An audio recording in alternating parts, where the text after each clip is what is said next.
Baik, Assalamualaikum warahmatullahi wabarakatuh dan selamat pagi adik-adik. Apa kabarnya semua? Alhamdulillah kalau semuanya sehat-sehat ya. Baik, sebelum kita lanjut ke materi, ada baiknya kita berdoa terlebih dahulu agar pembelajaran kita pada pagi hari ini dapat berjalan dengan lancar. Ibu berikan kepada ketua kelas untuk memimpin doa. Baik, terima kasih ketua kelas. Ya.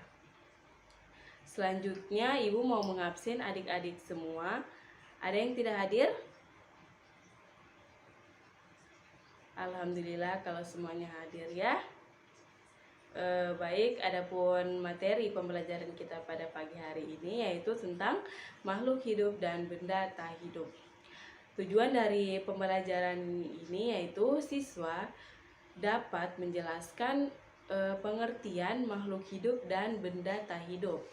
Siswa mampu menjelaskan contoh makhluk hidup dan benda tak hidup di lingkungan kita sehari-hari.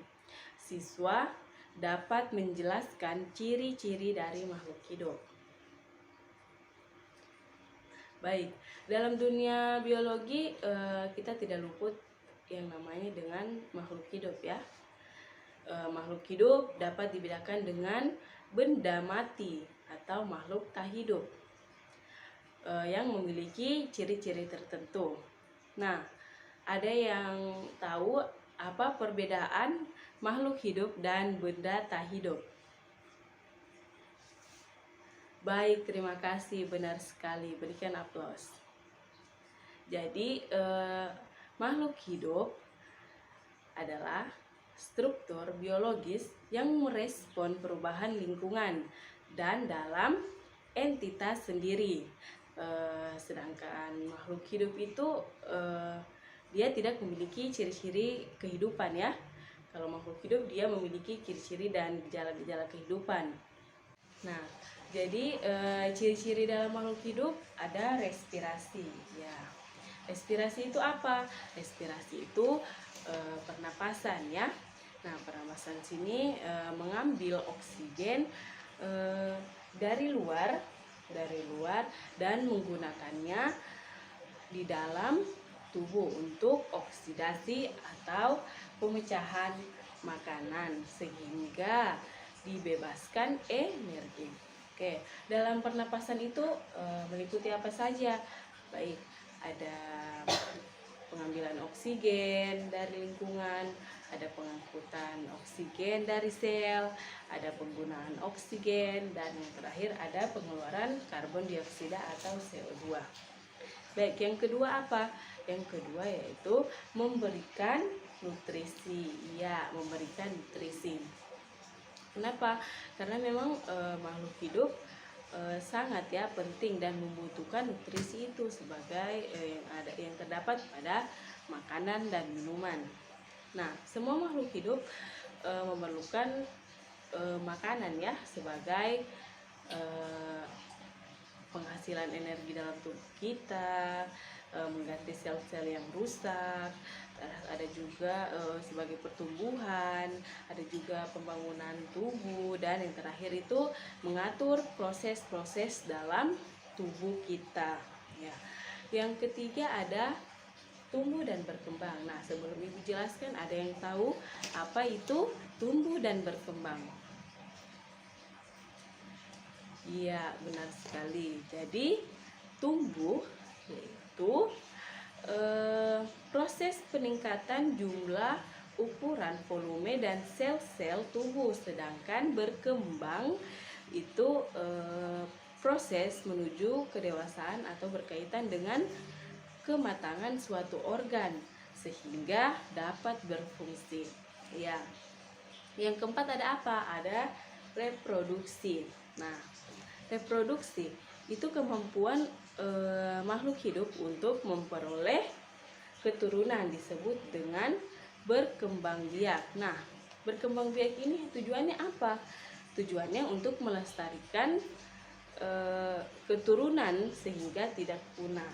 Ya, yang kelima ada iritabilitas.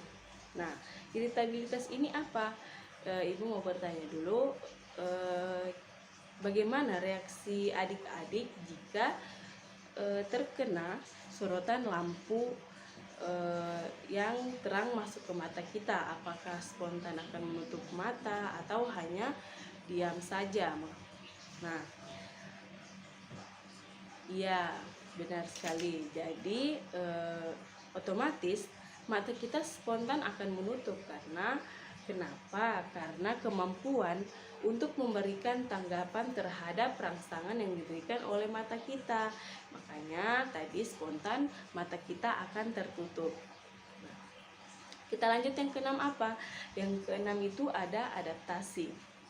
Ya, jadi kemampuan untuk menyesuaikan diri ya dengan lingkungan itu disebut dengan adaptasi. Jadi adaptasi itu kemampuan menyesuaikan diri ya. Ya, seperti cicak yang memutuskan ekornya, terus bunglon yang merubah warna kulitnya. Yang ketujuh apa? Yang ketujuh itu ekskresi. Ya, ekskresi itu apa? Pengeluaran zat sisa. Nah, yaitu membuang zat sisa hasil metabolisme dalam tubuh. Ya, baik, itu saja ciri-ciri dari makhluk hidup. Ada 7 tadi yang ibu bilang. Ada yang mau ditanyakan? Nah, jika tidak ada, ibu akan menyimpulkan bahwa biologi adalah ilmu yang mempelajari tentang makhluk hidup. Nah, makhluk hidup ini masuk di dalamnya apa semua? Ada tadi tumbuhan, hewan, ada bakteri, ada jamur. Nah, dalam makhluk hidup ini disebut juga dengan mikroorganisme. Nah, mikroorganisme ini seperti apa?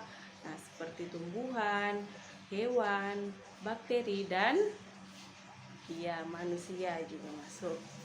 Nah, dalam ciri-ciri makhluk hidup ada apa semua tadi? Ada respirasi, ya, ada memerlukan nutrisi, ada tumbuh dan berkembang, ada reproduksi, ya betul sekali. Ada apa?